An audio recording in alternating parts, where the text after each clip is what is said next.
Hey guys, welcome back. I am working on the the oak spindle walls. I've spent about an hour and a half cutting spindles on the table saw outside. Here's all the spindles right here.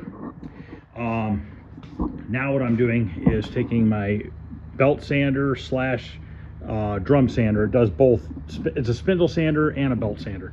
So what I'm doing is I'm taking the spindles and taking them from rough sawing look.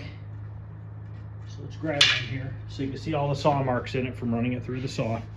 Okay, I'm going from that to a nice smooth spindle. I'll show you on one of them. And I didn't record me cutting all these. I mean, it's kind of pointless. I literally sat in front of the saw for an hour and a half and cut all these up. So now I'm going to sit in front of the sander for another hour and a half and sand all these down. So I'll just do one on camera real quick, show you how this little tool works. Another Harbor Freight tool. I don't do a ton of this stuff, so I don't buy real expensive tools because I literally will use it a couple times, probably in the next 5 years, and it was 200 bucks. So, you know, the job itself pays for the tool because it's cheap enough, and I still make plenty of labor on it, on the job itself, so it's not a big deal spending a little bit of money on a tool to save you some time, because if not, I'm going to sit here with the DA sander and sand all these sanding marks out of here, which would take even longer.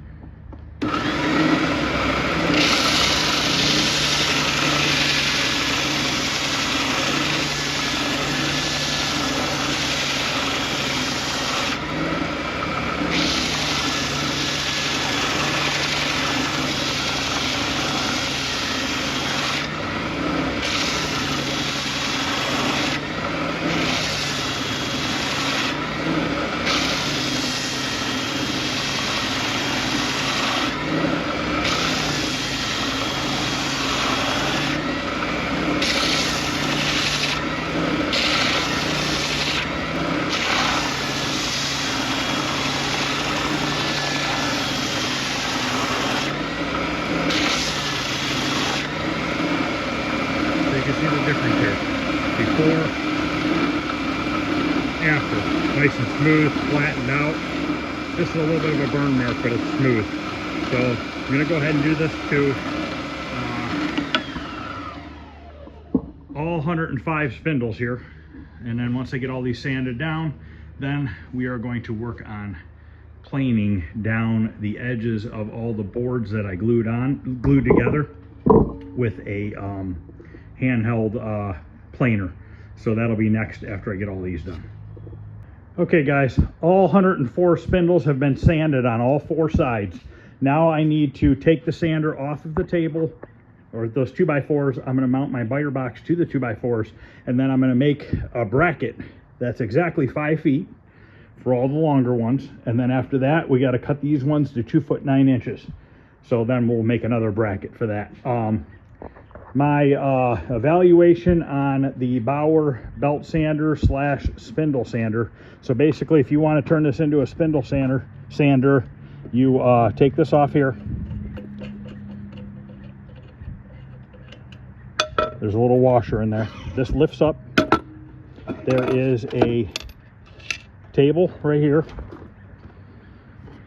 that goes in its place.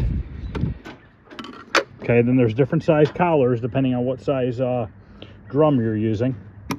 Full of dust. This drum is 1.5 inches, so stick that in there. And then you find your 1.5 inch drum, which I believe is this, 1.5 inches. This slides in here like this.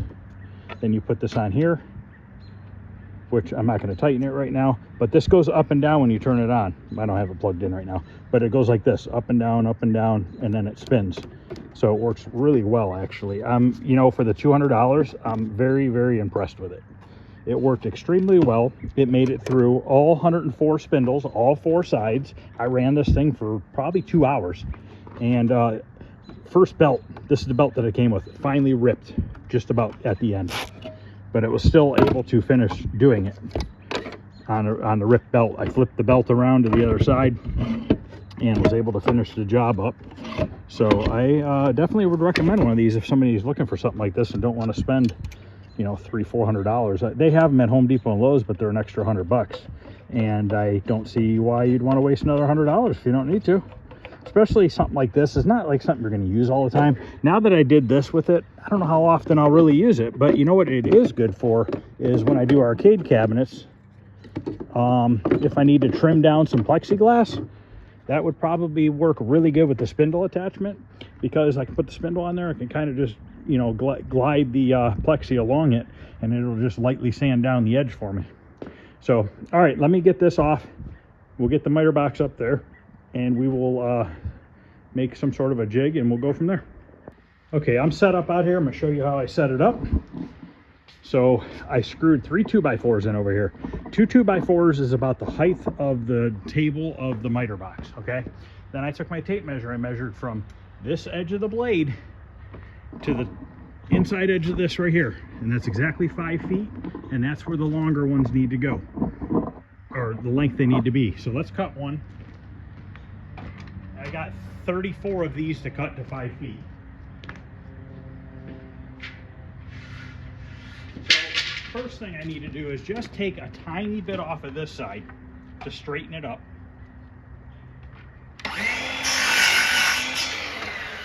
Then we'll slide it down until it hits that 2x4. Show it to you, see if you can see it.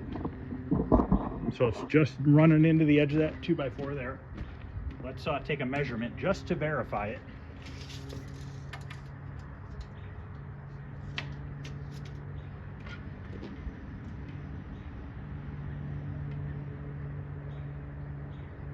We're actually on the center of 5 foot, so we should probably move it a hair more.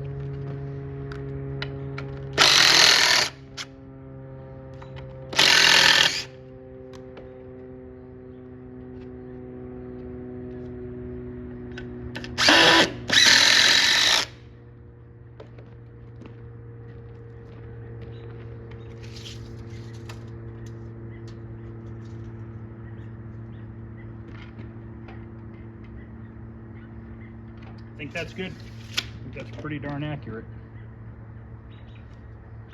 Let's cut it and we'll measure it.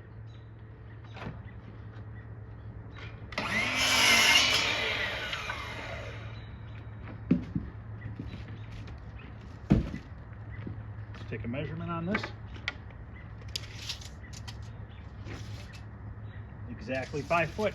So I got 33 more of these to cut.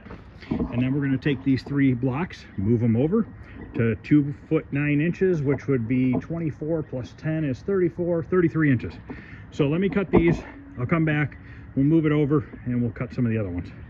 And you want to cut these one at a time. If you stack a bunch and you cut a bunch at a time, you're just asking for problems.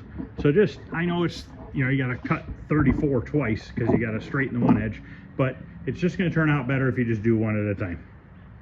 Okay, all the longs are cut, and I'm halfway through the short ones. They're actually all the same length. They just don't look like it the way I have them piled up. So once I get these cut, then I'm going to take the miter box down, set up a 2x4 again on the table so I can cut the metal for the 5 foot length spindles, because I'm putting this flat metal on the back side of the 5 foot spindles to hopefully keep them from warping and twisting because they're so long and narrow. But those are cut to 60 inches, so I'm actually going to cut the metal to 58 inches so that there's an inch on each side, because I want to toe screw through the back of the spindle into the 2x2. And one of the spindles is about 1/16 to 1/8 shorter than all the rest 5 footers. So I'm leaving that off to the side for now. I'll see if I can use it. If I can't, I'll have to cut one more. So I'm going to go ahead and finish cutting up these 33 inch long spindles. All the spindles are now cut to length, so now they're all been cut to width, cut to length, sanded all 4 sides. So now we're going to get onto the metal. So I set this 2x4 right here. To the edge of the 2x4 is 58 inches. So this is the metal we're going to use.